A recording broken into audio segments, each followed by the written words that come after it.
जब विट्ठल ने वृद्धा के रूप में आकर जनाबाई के कपड़े धोए थे। एक दिन एकादशी का दिन था और संत नामदेव जी के घर भक्तों की मंडली एकत्रित हुई थी। रात का समय था और जागरण का आयोजन हो रहा था। सभी भक्त भगवान के नाम का कीर्तन और भजन में मग्न थे। कोई कीर्तन कर रहा था, कोई मृदंग बजा रहा था, तो कोई करताल, ढोलक या मंजीरा बजा रहा था। भक्ति की मस्ती में सभी इतने तल्लीन थे कि किसी को अपने शरीर का भी होश तक नहीं था। कोई नाच रहा था, कोई गा रहा था और कई भक्तों की आंखों से भक्ति के आंसू बह रहे थे। इस आनंद में रात कैसे बीत गई किसी को पता भी नहीं चला। जागरण समाप्त होने के बाद लोग अपने अपने घर लौट गए। जनाबाई भी अपने घर वापस आई और विश्राम करने के लिए थोड़ी देर लेट गई, लेकिन उनके मन से भगवत प्रेम की मस्ती अभी पूरी तरह नहीं उतरी थी और वे इसी भक्ति में लीन होकर सो गई। जब उनकी आंख खुली तो देखा कि सूर्य उग चुका है और उन्हें उठने में देर हो गई है। जनाबाई ने सोचा कि आज काम में बड़ी देर हो गई और नामदेव जी के घर में झाड़ू पोछा और बर्तन की सफाई में देरी हो गई होगी।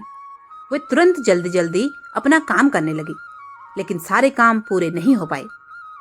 काम का सिलसिला बिगड़ने लगा और इससे सब जगह देरी होने लगी।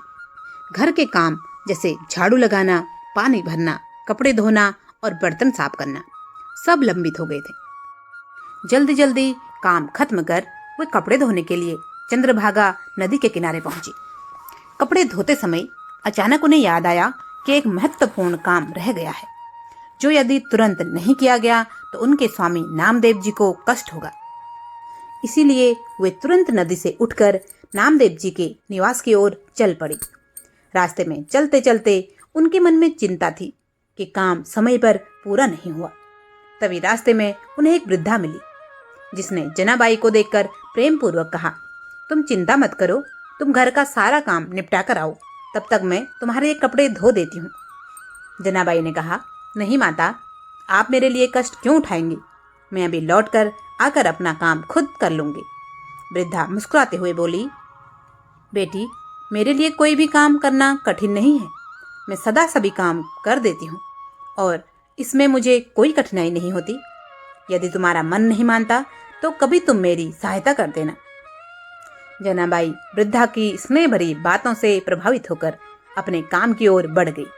उन्हें यह पता नहीं था कि वह वृद्धा कोई साधारण स्त्री नहीं, बल्कि स्वयं सच्चिदानंद भगवान थी। वृद्धा ने कुछ ही समय में सारे कपड़े धोकर साफ कर दिए। थोड़ी ही देर में जब जनाबाई वापस लौटी तो उनके हृदय में कर्तव्य भाव मड़ाया।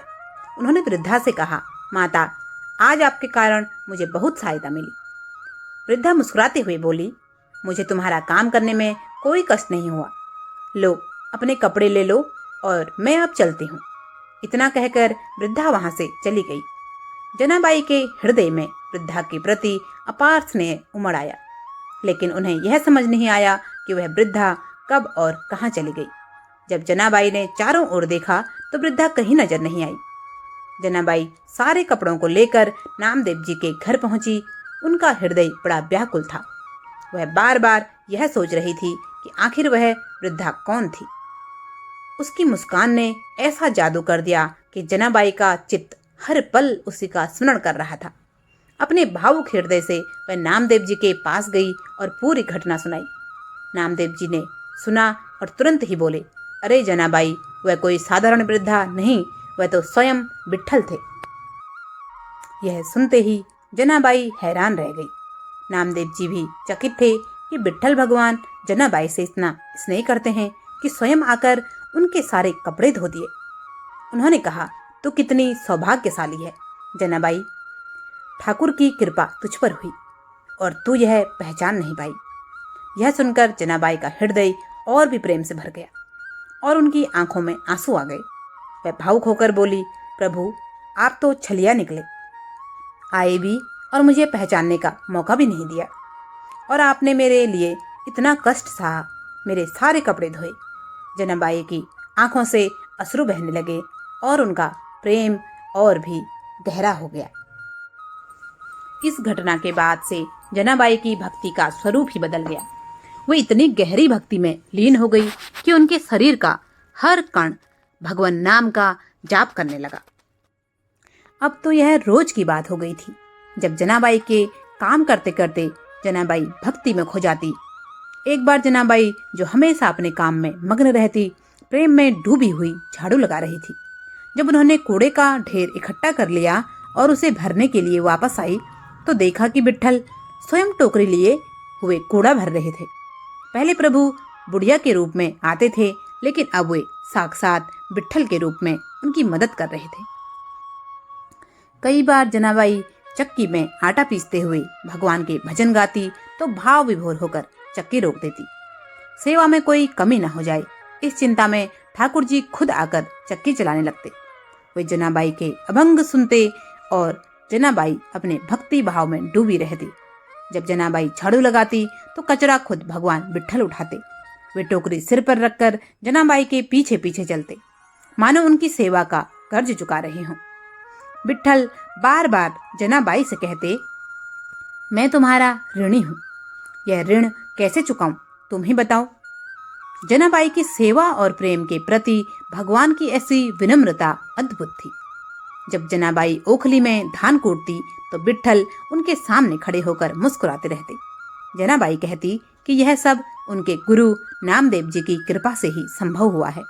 उन्होंने नामदेव जी की सेवा करते हुए जाना कि इस संसार में दूसरा कोई नहीं, केवल विट्ठल ही सर्वत्र व्याप्त हैं। वे हर समय मेरे साथ हैं, मेरी सेवा में लगे रहते हैं। विट्ठल भगवान भी जनाबाई के प्रेम से इतने प्रसन्न थे कि वे खुद रोज रात उनके घर आते, उनके हाथ की रोटी खाते और फिर मंदिर लौट जाते। एक रात वे अचानक बोले, आज मुझे मंदिर जाने का मन नहीं है जनाबाई, अगर तू कहे तो यहीं सो जाऊं, सुबह मंगला आरती के लिए चला जाऊंगा। जनाबाई चौंक गई और बोली, प्रभु आप यहीं सोएंगे, लेकिन मेरे पास तो कोई बिस्तर भी नहीं है। आपके मंदिर में तो रेशम की गद्दी और तकिया होता है, यहाँ मेरी झोपड़ी में तो बस फटी पुरानी चटाई है। ठाकुर जी हंसते हुए बोले, तू चिंता मत कर, मुझे कोई तकलीफ नहीं होगी। अब हर रात ठाकुर जी वहीं सोने लगे।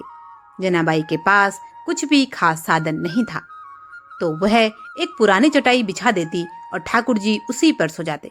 जनाबाई का शरीर कठोर हो गया था, उन्हें ना सर्दी लगती ना गर्मी, लेकिन ठाकुर जी तो कोमल थे, उन्हें ठंड सताने लगी। ऐसे में जनाबाई अपनी पुरानी घिसी हुई कंबल ठाकुर जी पर उड़ा देती और प्रभु चैन से सो जाते। सुबह मंगला आरती से पहले ठाकुर जी उठते, अपने आभूषण और श्रृंगार संभालते और मंदिर चले जाते। यह रोज की बात हो गई थी, पर किसी को कुछ पता नहीं चलता। ठाकुर जी जनाबाई से कहते, किसी को मत बताना कि मैं यहाँ आता हूँ। एक रात भगवान विट्ठल रोज की तरह जनाबाई के घर पर सोए, लेकिन सुबह उठने में थोड़ी देर हो गई।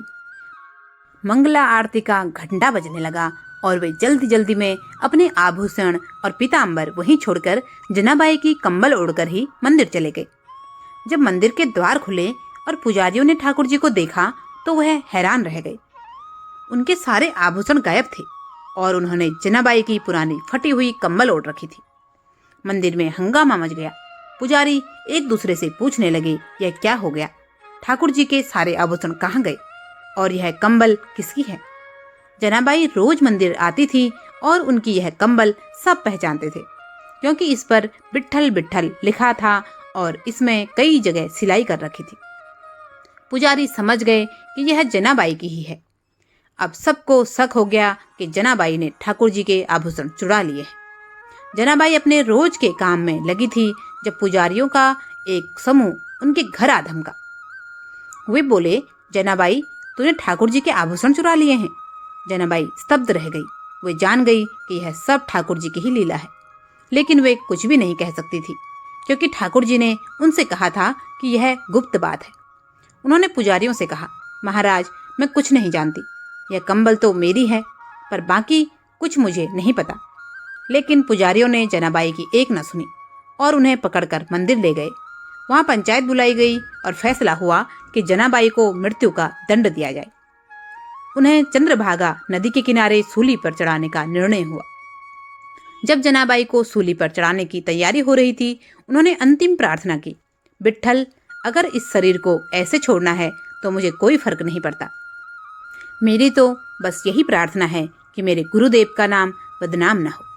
और तभी जैसे ही जनाबाई ने प्रार्थना पूरी की, चमत्कार हुआ। साक्षात विट्ठल भगवान वहां प्रकट हो गए। उनका तेज देखकर सभी स्तब्ध रह गए।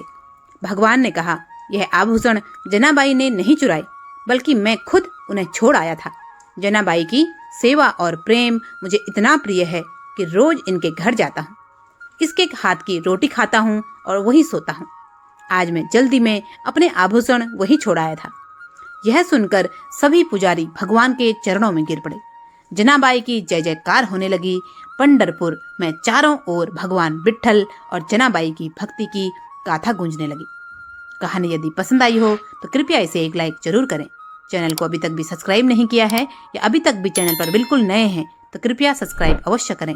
आप सभी का बहुत बहुत धन्यवाद। जय जय श्री राम।